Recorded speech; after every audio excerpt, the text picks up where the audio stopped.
so I thought we'd have a little bit of fun this week. Huh?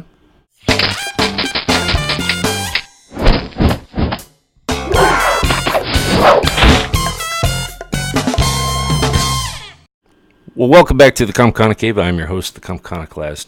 And this week, instead of talking about movies that are going to be released, I thought we'd talk about movies that have already been released and some of the hidden gems that you can find in them.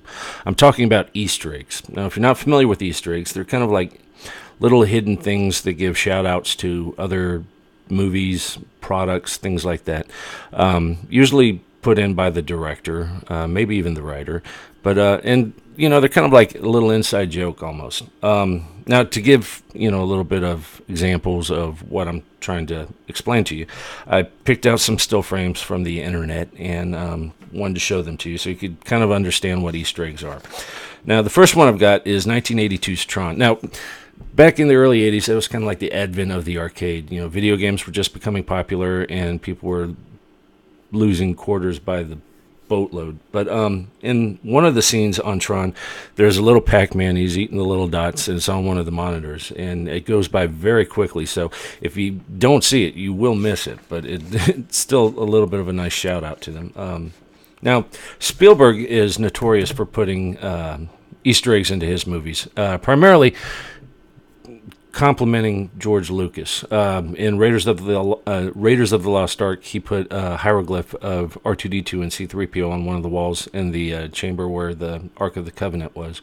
And in fact, in Indiana Jones and the Temple of Doom, the name of the nightclub at the beginning of it was the Ben Kenobi, or the Obi-Wan Kenobi. I can't remember which name they used, but they're just little shout-outs to his friend George Lucas. Now, George Lucas, in turn, he kind of returned the favor.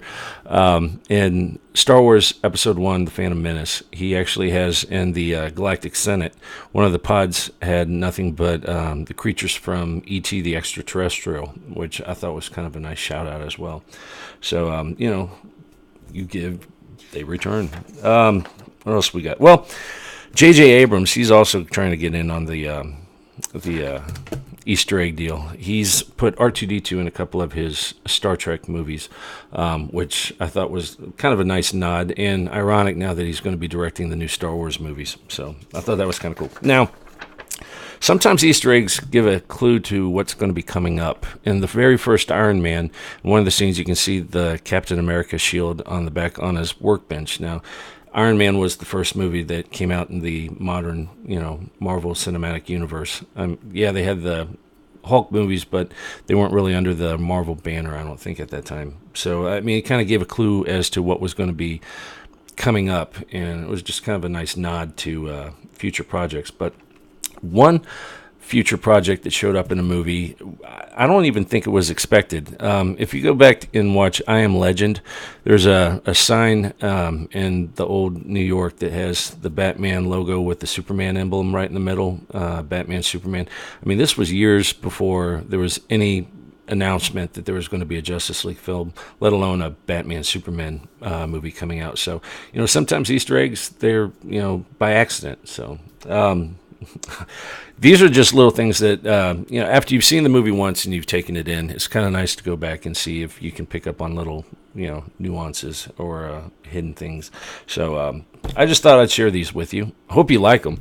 I know there are thousands and thousands of them out there. So what's your favorite Easter egg? I mean, I'm sure there's plenty out there that I haven't gone over. Let me know. You can leave them in the comment section below. You can email me a video at comconocave@gmail.com, or you can hit me up on Twitter at Comconocalst. And until next time, take it easy.